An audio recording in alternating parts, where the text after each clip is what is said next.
Kecelakaan maut terjadi di perbatasan Buleleng Jembrane, tepatnya di Jalan Singaraja Gilimanuk, kilometer 82 100 di wilayah Tegal Bunder, Desa Sumber Kelampok, Kecamatan Grogak, Buleleng, Senin 13 Februari, pukul 20.10 malam.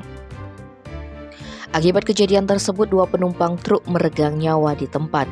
Kecelakaan tersebut melibatkan 2 buah truk, yakni truk Mitsubishi yang dikemudikan Edi Priyono dari Banyuwangi dengan truk Toyota Diana yang dikemudikan Edi Kurniadi dari Bondowoso, Jawa Timur.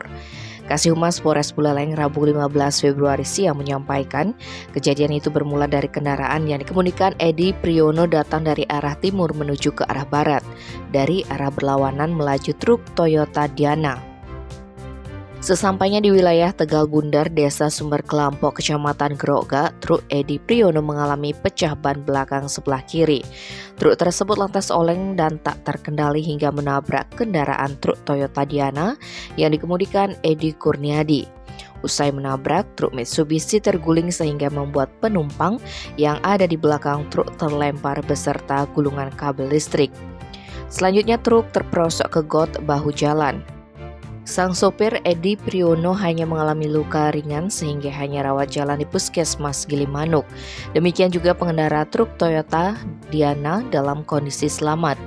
Namun naas, 2 penumpang truk yang dikemudikan Edi Priyono bernama Siding dan Muhammad Imroni meninggal dunia akibat mengalami cedera kepala berat. Sementara 3 penumpang lainnya selamat, begitu pula dengan pengendara truk Toyota Diana juga selamat dari maut.